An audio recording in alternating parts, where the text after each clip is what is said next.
बरसात की एक उदास शाम थी। काले बादलों ने आसमान को पूरी तरह से ढक लिया था। रुक रुक कर बारिश हो रही थी। धनपुर में इकलौता चाय की दुकान था, जहाँ पे दो लोग बैठकर चाय पी रहे थे, जिसका नाम मोहन और सुखदेव था। दोनों हाथ में चाय लिए बारिश को देखते हुए चुपचाप बैठे थे। कुछ देर बाद मोहन बोला, सुखदेव, तूने नोटिस किया क्या?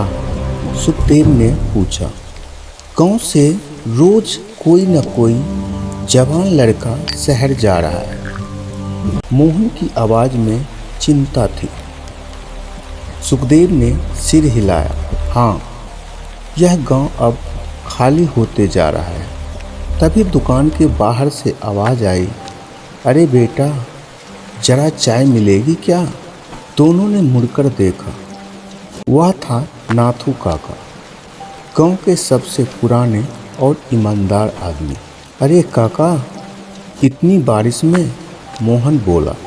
आओ अंदर बैठो, शिवा ने कहा। नाथू काका बैठे और बोले, आज बड़े गंभीर बैठे हो तुम दोनों, क्या बात है? सुखदेव बोला, काका, गांव बर्बाद हो रहा है। कैसे? नाथू काका चौंक गए। मोहन बोला, गांव में आज तक ढंग का कोई स्कूल नहीं बना। बच्चों को रोज दूसरे गांव में भेजना पड़ता है।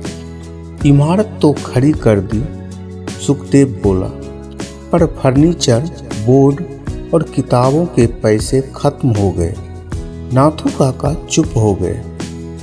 कुछ देर बाद बोला, मेरे पास बिलासपुर में एक पुराना मकान है। दोनों चौंक गए। अगर उसे बेच दिया जाए तो स्कूल पूरा हो सकता है। मोहन बोला, लेकिन काका, वो तो आपकी पूरी जिंदगी की कमाई है। नाथू काका मुस्कुराए। अगर बच्चों का भविष्य बन जाए तो मेरा मकान किस काम का? फैसला हो गया। अगली सुबह मोहन और सुखदेव नाथू काका के घर पहुंचे। काका तैयार हैं? कब से इंतजार कर रहा हूं बेटा। तीनों बिलासपुर के लिए निकल पड़े। स्टेशन पर पहुंचते पहुंचते मौसम फिर से बिगड़ने लगा। काका, यही ट्रेन है ना? हाँ, यही है। तीनों ट्रेन में बैठ गए और ट्रेन चल पड़ी। रात गहराने लगी। बाहर तेज हवा और बारिश। काका, छाता नहीं लाए? सुखदेव ने बोला। सुबह मौसम बहुत साफ था, नाथू काका बोले। ट्रेन एक छोटे से स्टेशन पर रुकी। चारों तरफ सन्नाटा। ऑटो कोई नहीं। तीनों पैदल चल पड़े। रास्ते में एक झोपड़ी के पास एक आदमी बैठा दिखा। भाई, यहाँ कोई बस स्टैंड है क्या? मोहन ने पूछा। है, लेकिन बहुत दूर, उस आदमी ने कहा। इसी रास्ते से सीधे चले जाओ। तीनों आगे बढ़ गए। कुछ देर बाद एक आदमी दूर से आता दिखाई दिया। नाथू काका रुक गए। यह चेहरा पहचाना लग रहा है। वह था केशव, नाथू काका का पुराना जानकार। इतनी देर को? नाथू काका ने पूछा। काम से आया था, केशव ने बोला। बस नहीं मिली? मेरे घर चलो, केशव ने कहा। सुबह निकल जाना। मजबूरी में तीनों मान गए।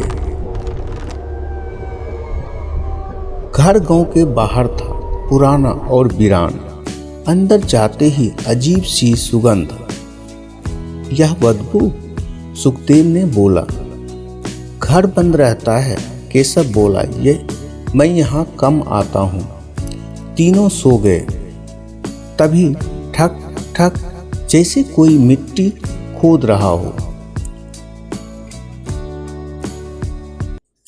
नाथू काका जग गए, खिड़की से झांका। केशव गड्ढा खोद रहा था। उन्होंने मोहन और सुखदेव को भी जगाया। जब बाहर आए, एक गड्ढा था, उसमें नोटों और सिक्का से भरी थी। इतने पैसे? मोहन कांप उठा। तभी पीछे से आवाज आई, ये पैसे तुम्हारे गांव के लिए है। तीनों ने मुड़कर देखा। केशव खड़ा था, खून से लथपथ। मैं मर चुका हूँ काका, उसने कहा। तीनों सन्न रह गए। सालों पहले इसी रास्ते पर मेरा एक्सीडेंट हुआ था। मैं गांव में स्कूल खोलना चाहता था, पर जिंदा रहते कर नहीं पाया। नाथू काका रो पड़े। तुम लोग आज भी ईमानदार हो, केशव बोला, इसलिए ये पैसे तुम्हें देने आया हूँ।